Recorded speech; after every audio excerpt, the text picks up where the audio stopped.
লাকাদ জাআকুম রাসূলুম মিন আনফুসিকুম আজিজুন আলাইহি মা আনিতুম।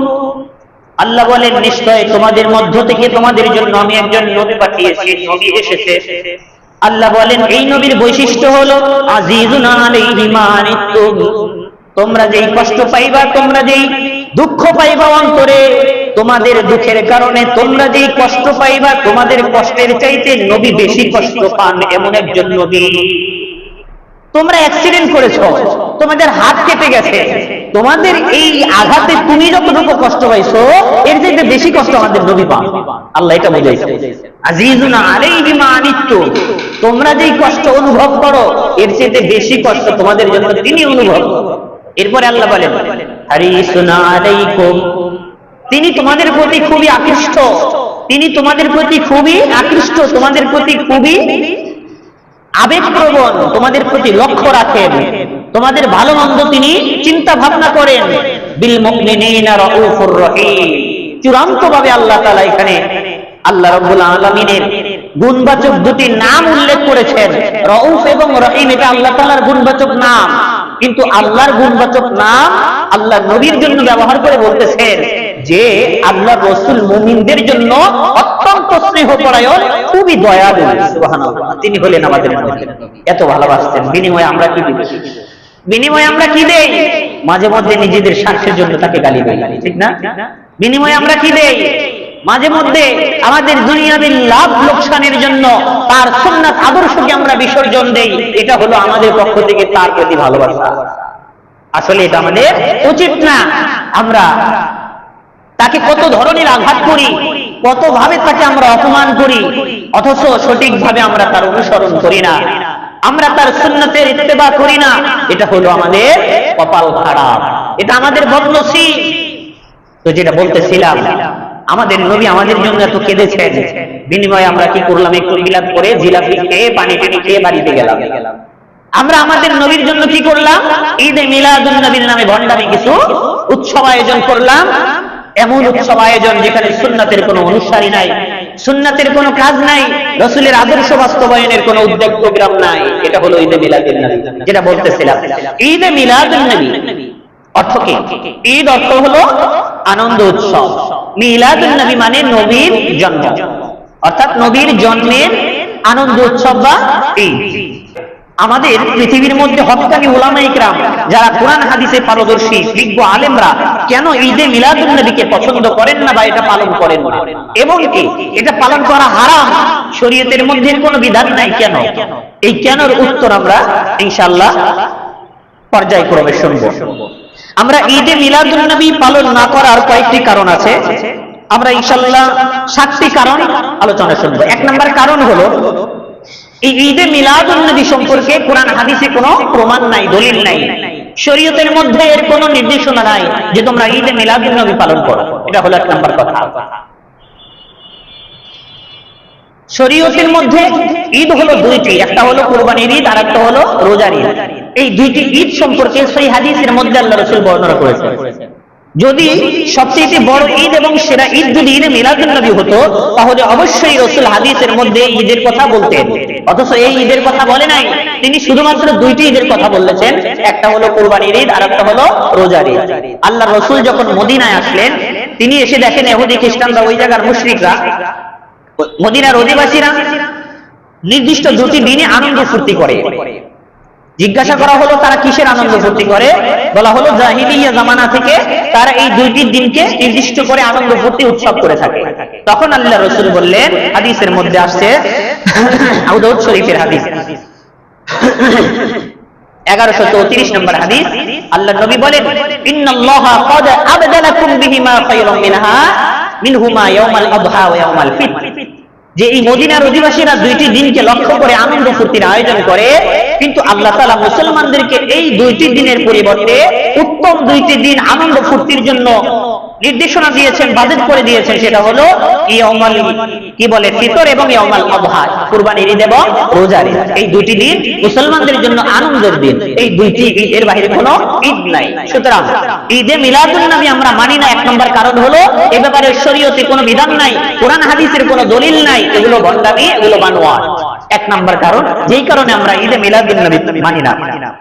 দুই নাম্বার কারণ হলো, প্রসিদ্ধ হয়ে গেছে ঈদে মিলাদুন নবী বা নবীর জন্ম হলো 12ই রবিউল আউয়াল তথা আগামীকাল। কিন্তু এই 12ই রবিউল আউয়াল যে নবীর জন্ম, এটা শুদ্ধ নয়, বিশুদ্ধ নয়, বরং প্রসিদ্ধ হয়ে গেছে। এটা হলো একটা জয়ীফ হাদিসের মাধ্যমে তারা প্রমাণ করতে চেয়েছে 12ই রবিউল আউয়াল হলো নবীর জন্ম, কিন্তু এটা বিশুদ্ধ নয়, প্রসিদ্ধ হয়ে গেছে। তবে চূড়ান্তভাবে আধুনিক জ্যোতির্বিজ্ঞানের গণনায়, যে গ্রিয়ানের গণনায় 12ই রবিউল আউয়াল হলো প্রসিদ্ধ মতে হাদিস অনুযায়ী 12ই রবিউল আউয়াল নবীজির মৃত্যু দিন। 12ই রবিউল আউয়াল কিসের দিন?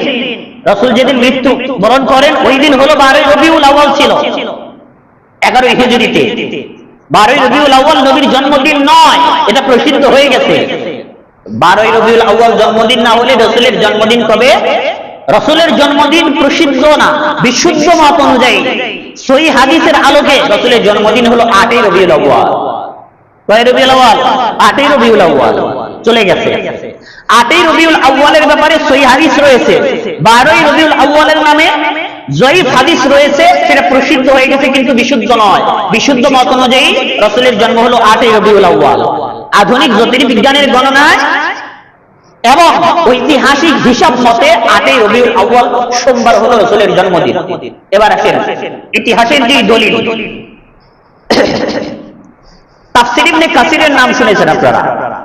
এই তাফসীর ইবনে কাসিরের লেখক হলেন ইবনে কাসির রাহমাতুল্লাহ আলাইহি। ইনার একটি ঐতিহাসিক একটি গ্রন্থ আছে, ইতিহাস গ্রন্থ আল বিদায়া ওয়ান নিহায়া। এই কিতাবের মধ্যে ইতিহাসবিদরা একমত হয়েছেন রাসূলের জন্ম তারিখ এটা বের করতে গিয়ে তারা বলেছেন যে হস্তি বাহিনী আমরা নাম শুনেছি, ওই যে আবাবিল আবাবিল শুনি না, আলাম তারা কাইফা ফাআলা রাব্বুকা বিআসহাবিল ফিল। এই সূরার যে ইতিহাস, হস্তি বাহিনীরা কাবা শরীফকে ধ্বংস করতে আসছিল, আল্লাহ তাআলা তাদেরকে পাখি পাঠিয়ে হত্যা করেছিল, মেরে ফেলেছিল। তো হস্তি বাহিনীর আক্রমণ, এই আক্রমণের 50 দিন পরে হলো আমাদের রাসূলের জন্ম। হস্তি বাহিনী যেই সময় কাবা শরীফের উপর আক্রমণ করে, এই আক্রমণের 50 দিন পরে আমাদের নবীর জন্ম। বুঝতে পারছেন এতটুকু? হস্তি বাহিনীর আক্রমণের 50 দিন পরে আমাদের নবীর জন্ম। ঐতিহাসিকদের মতে দলিল প্রমাণের ভিত্তিতে হস্তি বাহিনীর আক্রমণ হয়েছিল 17ই মুহররমে। কত মুহররম? অর্থাৎ মুহররমের 13 দিন থাকতে হস্তি বাহিনীর আক্রমণ হয়েছিল মক্কার উপরে। তাহলে 17ই মুহররম, এখান থেকে 50 দিন পরে আমাদের রাসূলের জন্ম। তাহলে এই মুহররমের 13 দিন, 17 যেহেতু মুহররম, মুহররমের 13 দিন, মুহররমের পরে কোন মাস? জানুয়ারি ফেব্রুয়ারি তো আপনার পেটের মধ্যে আছে। আরবি ভাষা, আরবি মাসগুলো কেন মুখস্থ নাই? খুবই দুঃখজনক। যা হোক, মুহররমের পরে কোন মাস? সফর মাস। সফর মাস 30 দিন ধরেন, 30 দিন আর হলো মুহররমের ওই 13 দিন, কয় দিন হইল? 43 দিন। সফরের পরে কি মাস? রবিউল আউয়াল মাস। 43 দিন 50 দিন পূরণ করতে আর কয় দিন লাগে? 7 দিন। মানে রবিউল আউয়ালের 7 তারিখ, 7 তারিখ পর্যন্ত হস্তি বাহিনীর আক্রমণের সময়টা 50 দিনই পরিপূর্ণ হয়ে যায়। 50 দিন পরে রাসূলের জন্ম, মানে 7 তারিখ 8 তারিখে রাসূলের জন্ম। এটা হলো চূড়ান্তভাবে সহিহ হাদিস দ্বারা প্রমাণিত। কেউ যদি প্রমাণ চান আমার সাথে দেখা করেন। তাহলে বিশুদ্ধভাবে সঠিক হলো 8ই রবিউল আউয়াল নবীর জন্মদিন, 12ই রবিউল আউয়াল না। এখন প্রশ্ন হতে পারে, হাদিসের মধ্যে আসছে রাসূলের জন্ম সোমবার, রাসূলের মৃত্যু সোমবার, রাসূলকে নবুয়ত দেওয়া হয়েছে সোমবারে, এমনকি রাসূল মদিনায় আসছে সোমবারে। এই যে আল্লাহ তাআলার একটা রহস্য নিহিত আছে মুসনাদে আহমদ হাদিসের কিতাবের মধ্যে 4 নম্বর খণ্ডের 172 নম্বর পৃষ্ঠায় একটা হাদিস আছে আব্দুল্লাহ ইবনে আব্বাস রাদিয়াল্লাহু তাআলা আনহু থেকে। তিনি বলেছেন, উরিদান নবী সাল্লাল্লাহু আলাইহি ওয়াসাল্লাম ইয়াউমাল ইসনাইন, রাসূলের জন্ম হয়েছে সোমবারে।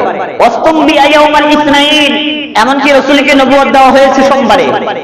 ওয়াতুফিয়া ইয়াউমাল ইসনাইন, রাসূল মৃত্যুবরণ করেছে সোমবারে। এরপরে তিনি বলেন, ওয়াখরাজা মুহাজিরাম মিন মক্কা ইলাল মাদিনা, রাসূল মক্কা থেকে মদিনায় রওনা দিয়েছেন সোমবার। এরপরে বলেন ওয়াকুদ্দিমাল মাদিনাতে ইয়াউমাল ইসনাইন, এমনকি সোমবারে রওনা দিয়েছেন, আবার সোমবারেই মদিনায় ঢুকেছেন, প্রবেশ করেছেন। এরপরে বলেন ওয়ারাফা আল হাজার আল আসওয়াদ ইয়াউমাল ইসনাইন, হাজরে আসওয়াদ পাথর তার 6 স্থানে স্থাপন করা হয়েছে সোমবারে। সহিহ হাদিস। তাহলে সোমবারে রসুলের জন্ম, সোমবারে রসুলের মৃত্যু, এটা কিভাবে সম্ভব? জি সম্ভব। আপনারা জানেন আরবি মাস প্রত্যেক বছরই 10 দিন অথবা 11 দিন আগে আসে, সামনের দিকে চলে আসে। যেমন মনে করেন গত বছরে আপনার রোজা শুরু হয়েছিল কোন তারিখে? 11ই মার্চ সম্ভবত। এই বছরে ক্যালেন্ডার দেখবেন রোজা শুরু হবে 1ই মার্চ, আরবি মাস আগে চলে আসতেছে। তো এইভাবে তারিখ আগে চলে আসার কারণে ঘটনাক্রমে রাসূল যেদিন মৃত্যুবরণ করেন 11 হিজরিতে, ওই বছরেও 12ই রবিউল আউয়াল সোমবার ছিল। তাহলে আমরা প্রমাণ পাইলাম, বুঝতে পারলাম রাসূলের মৃত্যু হলো 12ই রবিউল আউয়াল, জন্ম 8ই রবিউল আউয়াল। সুতরাং প্রশ্ন থাকে, তারা যে রবিউল আউয়ালে আনন্দ ফুর্তি করে, তারা কি শয়তানকে খুশি করতে রাসূলের মৃত্যু দিবসে আনন্দ ফুর্তি করতেছে কিনা? আমাদের সন্দেহ আছে। এরপরে তাহলে আমরা রবিউল আউয়াল পালন করি না কেন? এক নম্বর হলো শরীয়তের কোনো বিধান নাই, নির্দেশনা নাই, দলিল প্রমাণ নাই। 2 নম্বর কারণ হলো এই তারিখ নিয়ে বিভ্রান্ত। 12 তারিখ রাসূলের জন্মদিন নয়, রাসূলের জন্মদিন হলো 8ই রবিউল আউয়াল। বরং বিশুদ্ধ হাদিস অনুযায়ী 12ই রবিউল আউয়াল হলো রাসূলের মৃত্যুদিন। বুঝতে পারছেন? 2 নম্বর কারণ হলো। 3 নম্বর কারণ, রাসূল সাল্লাল্লাহু আলাইহি ওয়াসাল্লাম তার জন্মকে উপলক্ষ করে কি করেছেন? এক নম্বর কথা হলো জন্মদিন মৃত্যুদিন পালন করা ইসলামী শরীয়তের কোনো বিধান নাই, দুটি হারাম। যারা আমরা পালন করি আমরা এটাকে ত্যাগ করব ইনশাআল্লাহ। রাসূল তার জন্মদিনকে উপলক্ষ করে কি করেছেন? প্রসিদ্ধ হাদিসের মধ্যে আছে যে রাসূল তার জন্মদিনের শুকরানা স্বরূপ রোজা রেখেছেন। কি করছেন? রোজা রাখছেন। হাদিসের মধ্যে আসছে, হাদিসটি মুসলিম শরীফে রয়েছে, রাসূল সাল্লাল্লাহু আলাইহি ওয়াসাল্লামকে জিজ্ঞাসা করা হলো, ইয়া রাসূলুল্লাহ, আপনি সোমবারে কেন রোজা রাখেন? রাসূল উত্তর দিলেন, যাকা ইয়াউমুল উলিদতু ফীহ, এই সোমবারে আমাকে দুনিয়াতে পাঠানো হয়েছে, আমার জন্ম হয়েছে। ওয়া ইয়াউমুল বুইসতু আও উনজিলা আলাইয়া ফীহ, এবং এই সোমবারে আমাকে নবুয়ত দেওয়া হয়েছে, এর প্রশংসা স্বরূপ আমি সোমবারে রোজা রাখি।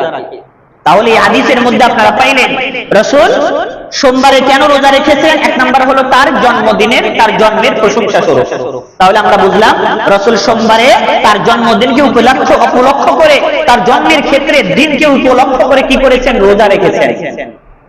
কিন্তু এই যে মিলাদুন নবীর নামে যারা ভণ্ডামি করেন, রাসূল তার জন্মদিন উপলক্ষ করে প্রশংসা স্বরূপ রোজা রেখেছেন, আর এই ভণ্ডর দলরা রাসূলের জন্মদিনকে লক্ষ্য করে খাওয়ান দাওয়ান আনন্দ ফুর্তির আয়োজন করে।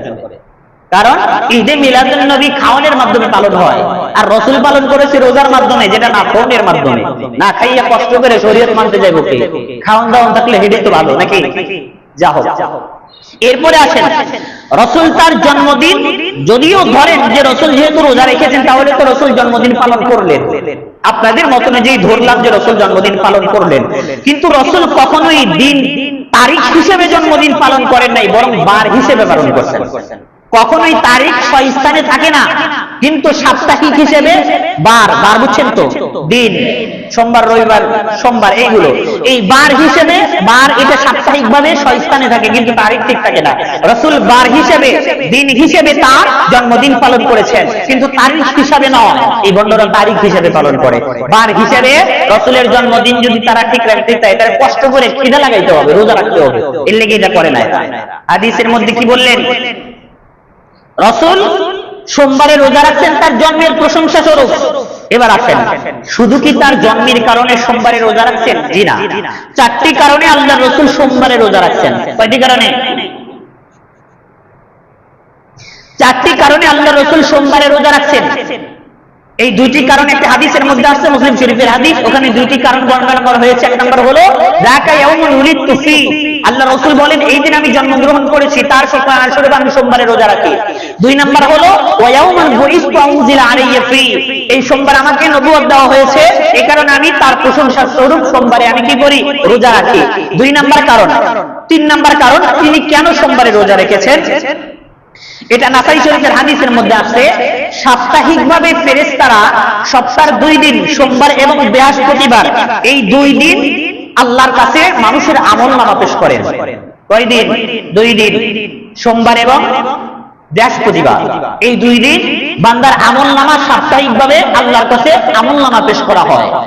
তো রাসূল বলেন উহিব্বা আইয়ুরজা আমালি ওয়া আনা সাইমুন, যেহেতু সোমবার এবং বৃহস্পতিবার রাসূল রোজা রাখতেন, সোমবার এবং বৃহস্পতিবার যেহেতু ফেরেশতারা মানুষের আমলনামা আল্লাহর কাছে নিয়ে যায়, আমি চাই আমার আমলনামা ফেরেশতারা এমন অবস্থায় আল্লাহর কাছে পৌঁছে দিক যেই দিন আমি রোজা রেখেছি। এটা আমি পছন্দ করি, আমার রোজা অবস্থায় যেন আমার আমলনামা আল্লাহর কাছে পেশ হয়।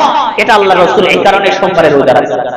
4 নম্বর কারণ হলো এই সোমবারে এবং বৃহস্পতিবার, সোমবারে আল্লাহ তাআলা জান্নাতের দরজা খুলে দেন সাপ্তাহিকভাবে।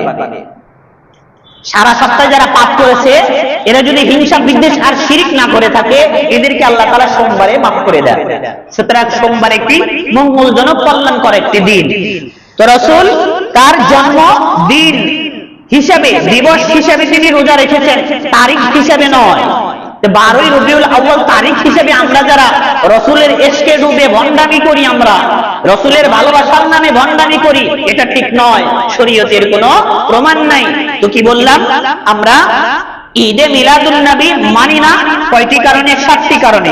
এর মধ্যে 1 নম্বর কারণ হলো শরীয়তের কোনো বিধান নাই, কোরআন হাদিসের কোনো দলিল নাই। 2 নম্বর কারণ হলো তারিখ নিয়ে বিভ্রান্ত রয়েছে। 8ই রবিউল আউয়াল হলো রাসূলের জন্মদিন, 12ই রবিউল আউয়াল হলো রাসূলের মৃত্যুদিন। বুঝতে পারছেন? যদি কোথাও তাদের ফেরায় আপনারা কেউ পড়েন, আপনি হয়তো দলিল প্রমাণ দিতে পারবেন না হয়তো, তাহলে নিকটস্থীয় কোনো আলেমকে জিজ্ঞাসা করবেন অথবা আমারে ফোন দিবেন, প্রমাণ দিয়ে দেবেন ইনশাআল্লাহ। তাহলে 2টি কারণ গেল।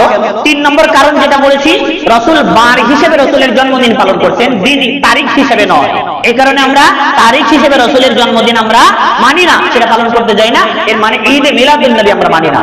আমরা চাইলে ব্যক্তিগতভাবে রাসূলের সুন্নাত মানব, সোমবারে রোজা রাখতে পারি, এটা আমরা চাইলে আমরা করতে পারবো ইনশাআল্লাহ। এই ব্যাপারে ছাড় রয়েছে। এরপরে 4 নম্বর কারণ, যেই কারণে আমরা ঈদে মিলাদুন নবী পালন করি না, 4 নম্বর কারণ হলো ঈদে মিলাদুন নবী পালন করা হারাম। কেন হারাম? জন্মদিন মৃত্যুদিন এটা শরীয়তের মধ্যে নাই, বরং ইহুদি খ্রিস্টানরা তারা ঈসা আলাইহিস সালামের জন্মের 300 বছর পরে ঈসা আলাইহিস সালামের জন্মদিন উপলক্ষে করে তারা ক্রিসমাস ডে, ঈসা আলাইহিস সালামের জন্মদিন তারা পালন করে। এটা হলো খ্রিস্টানদের কালচার। কাদের কালচার? খ্রিস্টানদের কালচার, তাদের সংস্কৃতি। জন্মদিন মৃত্যুদিন পালন করা খ্রিস্টানদের কালচার, মুসলমানদের কালচার নয়। এই কারণে এটা হারাম। কেন? হাদিসের মধ্যে রাসূল বলেছেন, মান তাশাব্বাহা বিকওমিন ফাহুয়া মিনহুম। যে জাতি, যেই ব্যক্তি যেই জাতির সাথে সাদৃশ্যতা গ্রহণ করবে, অর্থাৎ একজন ব্যক্তি যদি অন্য কোন জাতি ধর্মের অনুসরণ করে, তাহলে কিয়ামতের দিন তাদের সাথেই তাকে উঠতে হবে। সুতরাং যেহেতু জন্মদিন মৃত্যুদিন পালন করা খ্রিস্টানদের কালচার সংস্কৃতি, এটা যারা পালন করবে, এটা যেন তাদের সংস্কৃতি গ্রহণ করলো, ওই খ্রিস্টানদের সংস্কৃতি গ্রহণ করলো, তাদের সাদৃশ্যতা অবলম্বন করলো, হাদিস অনুযায়ী তাদেরকে খ্রিস্টানদের সাথে কিয়ামতের দিন উঠানো হবে। এই কারণে ঈদে মিলাদুন নবীর নামে জন্মদিন মৃত্যুদিন এগুলো জায়েজ নয়, হারাম। এই কারণে আমরা এটা মানি না। এরপরে 4 নম্বরে গেল। 5 নম্বর কারণ যেই কারণে আমরা ঈদে মিলাদুন নবী মানি না, সেটা হলো ঈদে মিলাদুন নবী হলো এটা বিদআত। এটা বিদআত কেন? কারণ হলো এই ঈদে মিলাদুন নবী এই সংস্কৃতিটা চালু হয়েছে রাসূলের প্রায় 600 বছর পরে ইরাকে শুরু হয়েছে। রাসূলের জন্মের কয় বছর পরে? 600 বছর পরে এটা শুরু হয়েছে। খ্রিস্টানরা ঈসা আলাইহিস সালামের জন্মদিন পালন শুরু করেছিল ঈসা আলাইহিস সালামের জন্মের 300 বছর পরে।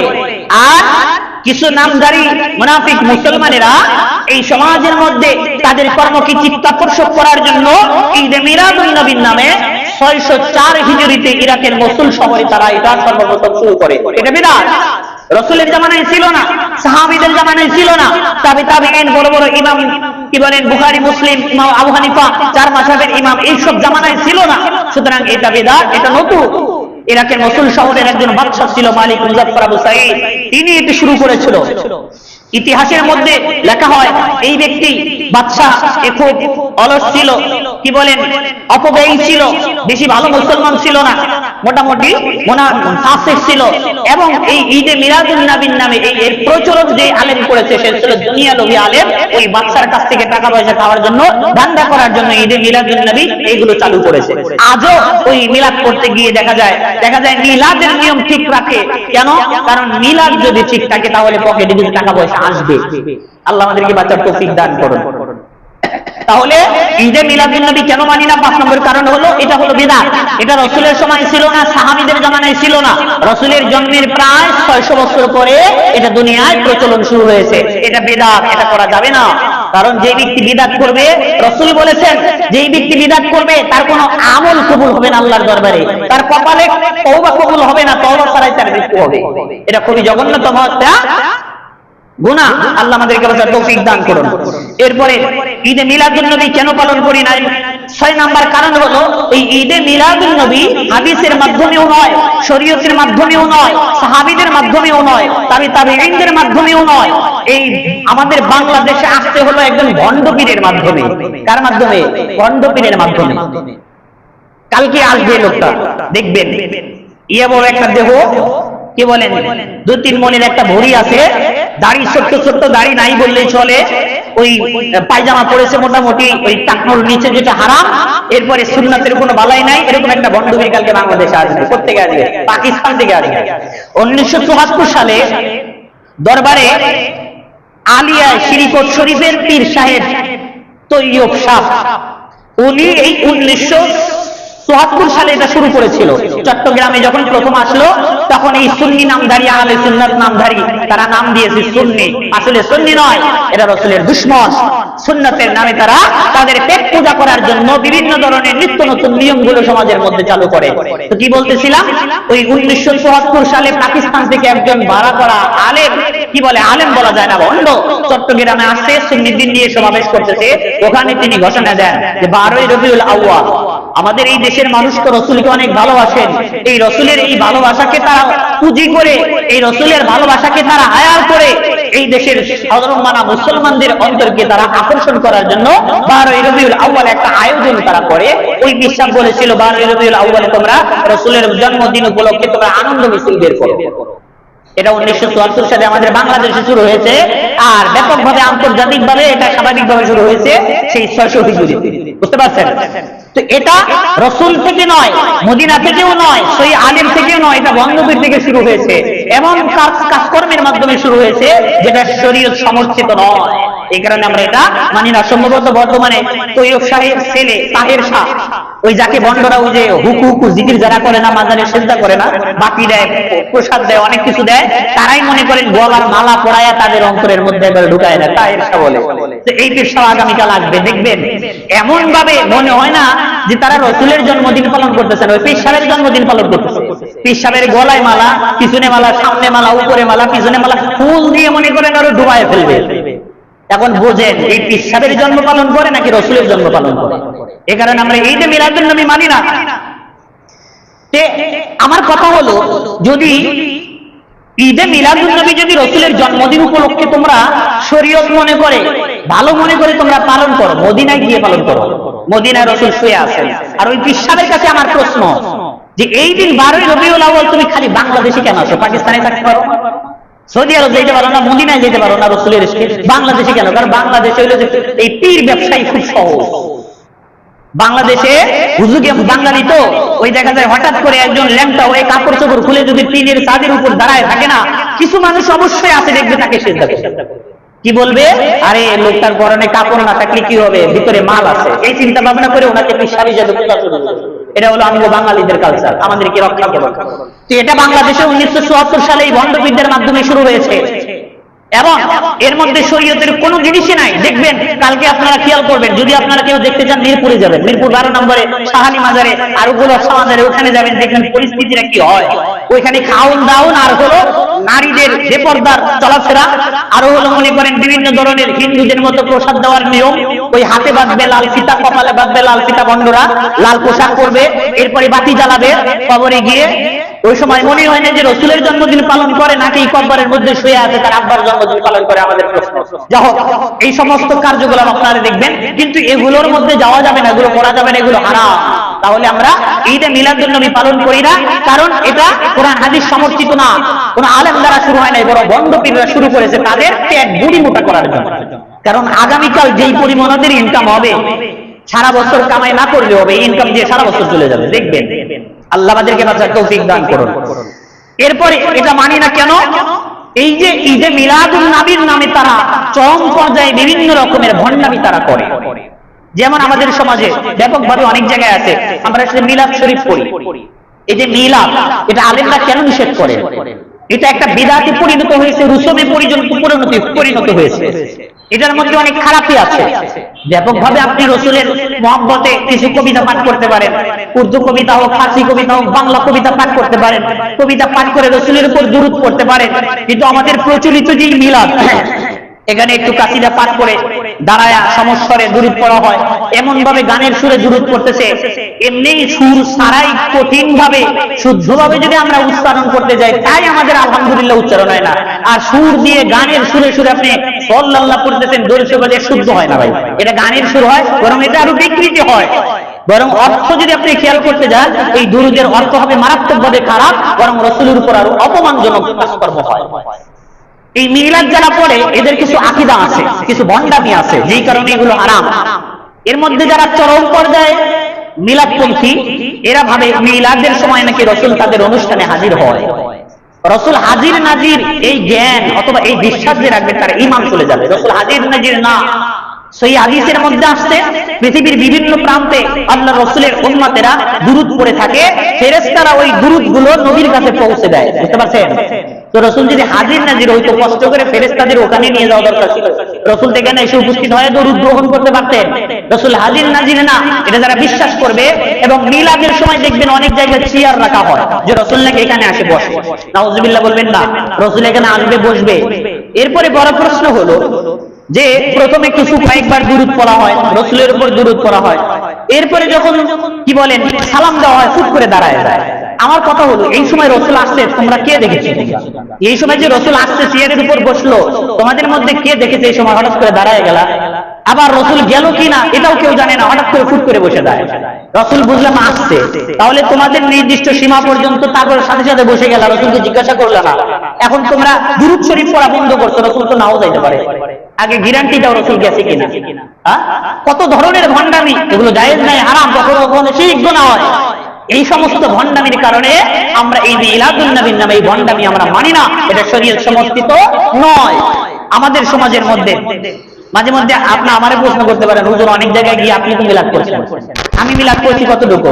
দেখা যায় উর্দু কিছু কাসিদা পাঠ করছি, দুই একবার দুরূদ শরীফ পড়ছি, বসে কিছু করছি। এটা মোটামুটি এতটুকু সীমাবদ্ধ, এতটুকু আলেমরা সমর্থন করেন। কিন্তু দাঁড়ায় যে বিভিন্ন ধরনের আকীদা, কাউকে দাঁড়িয়ে সম্মান করো, রাসূল বলেছেন তোমরা আমাকে দাঁড়িয়ে সম্মান করতে যেও না, জাহেলিয়াদের মতো। তো রাসূল বলেছেন দাঁড়িয়ে সম্মান করা যাবে না। আর হুটহাট দাঁড়ায় আমরা নবীর দুরূদ পড়লাম, সালাম দিলাম, বিকৃতি ভাষায় আমরা নবীর দুরূদ পড়লাম, এগুলো জায়েজ নয়। সুতরাং এই মিলাদকে উঠায় দেওয়ার জন্য আলেমরা নতুন একটা পদ্ধতি শুরু করছে। আপনার বাবার নামে, আপনার মায়ের নামে যদি আপনি ইসালে সওয়াবের আয়োজন করেন, ওখানে সুন্দর সিস্টেম হলো সূরা ইয়াসিন পাঠ করান, কোরআনে কিছু অংশ পাঠ করান, নাস, ফালাক, কুল হুয়াল্লাহ, সূরা ফাতিহা পাঠ করে দুরূদ শরীফ পড়ে দোয়া করে দেন। এটা হলো খুব ভালো একটা পদ্ধতি। কিন্তু আমি কখনো কখনো গিয়ে দুরূদ শরীফ পাঠ করি, কেউ কেউ বলেন যে হুজুর আবার কেমন। এই যে আজকে থেকে এটাও বাদ, বুঝতে পারছেন? ধীরে ধীরে বাদ দিতে হয়। আজ থেকে আমরা যদি কেউ আমাদের দাওয়াত দেন, মুয়াজ্জিনে দাওয়াত দেন, স্বাভাবিকভাবে কিছু কোরআন শরীফ পড়লো, কিছু দোয়া দুরূদ পড়লো, এগুলো পড়লে দোয়া করে, এর উপর আপনি সন্তুষ্ট থাকেন। কিন্তু আমাদের সমাজের মুসলমানেরা ভাবে কি, লম্বা টান দিয়ে সুর দিয়ে ৫-৭ বার দুরূদ শরীফ না পড়লে নাকি এই ইসালে সওয়াবের সওয়াবগুলো তার আবার কবরে যায় না। বুঝতে পারছেন?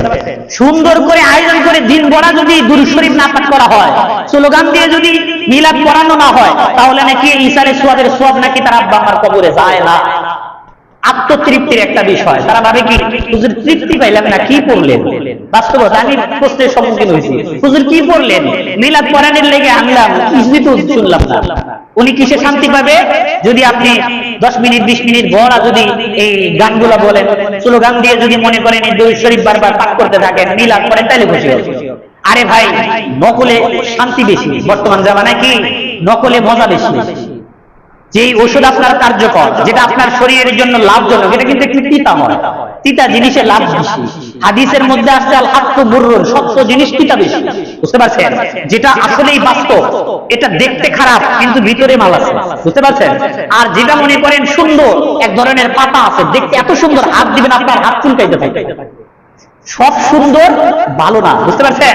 সব সুন্দর কিনা ভালো না। অধিকাংশ ভালোর বাহিরে আল্লাহ তাআলা খোসা হিসেবে খারাপকে দাঁড় করাইছেন। এই কারণে আল্লাহ রাসূল বলেছেন জান্নাতকে আল্লাহ তাআলা কষ্টের জিনিস দ্বারা, বাহ্যিকভাবে কষ্টের জিনিস দ্বারা আবৃত করে রেখেছেন। মূলত এর মধ্যেই শান্তি রয়েছে, বুঝতে পারছেন? তো আমরা সন্তুষ্ট থাকবো হালাল ভাবে, শরীয়তের বিধান মতে। ইসারে সওয়াব যে সিস্টেম করা হয়, 3 বার কুল আল্লাহ বললাম, 1 বার সূরা ফাতিহা পড়লাম, প্রয়োজন হলে হুজুরকে বলেন হুজুর আরেকটু তিলাওয়াত করেন, একটু শুনি, সূরা রহমান পড়েন, একটু সূরা ইয়াসিন পড়েন, এগুলোর মাধ্যমে আলহামদুলিল্লাহ। তো আমরা 7টি কারণে ঈদে মিলাদুন নবী পালন করি না, এগুলো হলো বন্ডামি, এগুলো জায়েজ নয়। আগামীকাল আমরা ঈদ, এই 12ই রবিউল আউয়াল রাসূলের জন্মদিন উপলক্ষে আমরা কোনো কিছুই করব না। আমরা শুনলাম শুরু থেকে আপনি কথা আসেন, রাসূলের জন্মদিন 8ই রবিউল আউয়াল, এটাই বিশুদ্ধ হাদিস অনুযায়ী প্রসিদ্ধ এবং প্রমাণিত। 12ই রবিউল আউয়াল এটা হলো রাসূলের কি মৃত্যুদিন, জন্মদিন নয়। যারা ঈদে মিলাদুন নবীর নামে বিভিন্ন ধরনের কাজকর্ম তারা করে, তাদের কাছে আমাদের কিছু প্রশ্ন। 1 নম্বর প্রশ্ন হলো, এই ঈদে মিলাদুন নবী যে পালন করো, কোন হাদিসের ভিত্তিতে তোমরা পালন করো? আমাকে একটা হাদিস দাও, 1 নম্বরে জিজ্ঞাসা করবে। 2 নম্বর হলো 12ই রবিউল আউয়াল এটা যে রাসূলের জন্মদিন, আমাকে সহিহ হাদিস দ্বারা প্রমাণ দাও, তাহলে আমি মানবো রাসূলের জন্মদিন, বুঝতে পারছেন? 3 নম্বর জিজ্ঞাসা হলো, রাসূল সাল্লাল্লাহু আলাইহি ওয়াসাল্লাম হাদিসের মধ্যে আছে তারিখ হিসেবে তিনি জন্মদিন পালন করেন নাই, মানে তিনি রোজা রেখেছেন, যে এটা হলো বার হিসেবে, দিন হিসেবে সোমবারে। এটা আমাকে প্রমাণ দাও যে রাসূল তারিখ 12 তারিখে তিনি তার জন্মদিন উপলক্ষ করে কিছু করেছেন, অথবা সাহাবায়ে কিরাম করেছেন, একটা প্রমাণ দাও, তাইলে আমি তোমার ঈদে মিলাদুন নবী পালন করব। 4 নম্বর হলো, রাসূলের জন্মদিন উপলক্ষে তোমরা যে আয়োজনগুলো করো, তাহলে পীর সাহেবের গলায় মালা দাও কেন? এটা কি পীর সাহেবের জন্মদিন পালন করো নাকি নবীর জন্মদিন পালন করো? এটা আমার প্রশ্ন। পীর সাহেবের গলায় মালা দিতে হবে, তারে ফুল দিয়ে একদম দোয়ায় ফেলতে হবে। পীর সাহেবকে নিয়ে সব ধরনের আয়োজন হয়, আপনারা খেয়াল করবেন। আবার মাঝে মধ্যে ওদের মাহফিলগুলোতে দেখবেন, মানে আল্লাহ এবং রাসূলের কথা কতটুকু আছে না আছে সেটা আপনারা খেয়াল করবেন, কোরআন হাদিস আছে কিনা এটা আপনারা খেয়াল করবেন। আর কিছু থাক বা না থাক, বাবার শান মান, বাবার কই কি হয়েছিল, তার অন্তরের মধ্যে বাবারে কতটুকু ঢোকাইছে, কি করছে না করছে, এইগুলোই পুরো মাহফিল জুড়ে হয়। খেয়াল করছেন না? ওই বাবার শানে এটা গাও, বাবারে ভালোবাসে, অমুক করে তমুক করে, কোরআন হাদিসের কোনো বালাই নাই। এটা হলো বাবার শান। তো আমাদের জিজ্ঞাসা হলো, তোমরা যেটা পালন করো এটা আমাকে প্রমাণ দাও যে রাসূল 12 তারিখ হিসেবে, রাসূলের জন্মদিন উপলক্ষে 12 তারিখে সাহাবায়ে কিরাম কিছু করেছেন, থেকে তাবিঈন করেছেন, অথবা 600 হিজরির আগে কেউ করেছেন কিনা আমাকে প্রমাণ দাও। এরপরে তাদের কাছে 5 নম্বর জিজ্ঞাসা, যে রাসূলের জন্মদিন পালন করবা শুধু বাংলাদেশে কেন? এই দিন তো তোমাদের মদিনায় যাওয়ার কথা, সেখানে রওজার চারপাশে তোমাদের আয়োজন থাকবে, রাসূলকে উপলক্ষ করে তোমরা বিভিন্ন ধরনের প্রশংসাসূচক গীত গাইবা, সেখানে তোমরা দুরূদ শরীফ করবা, কিন্তু বাংলাদেশে তোমরা এই আয়োজন করো কেন? অন্য কোনো দেশে করতে পারো না কেন? আর ওই বিশ্বের কাছে জিজ্ঞাসা, এটা তো জন্মদিন যদি এটা ভালো জিনিসই হইতো, তাহলে তোমাদের দেশে পাকিস্তানি তো ভালোভাবে করা দরকার ছিল, এটা তোমার মাতৃভূমি, ওখান থেকে ছেড়ে বাংলাদেশে কেন আহো? কারণ ওখানে তাদের চান্স নাই, ওখানে তাদের পাত্তা নাই, বাংলাদেশে সুযোগ আছে। বাংলাদেশে কি বলেন, চতুর্মুখী শত্রু প্রবেশ করতে পারে, যা ইচ্ছা তাই করতে পারে, এটা হলো আমাদের বাংলাদেশ। আল্লাহ আমাদেরকে বোঝার তৌফিক দান করুন, আল্লাহ আমাদের দেশকে হেফাজত করুন।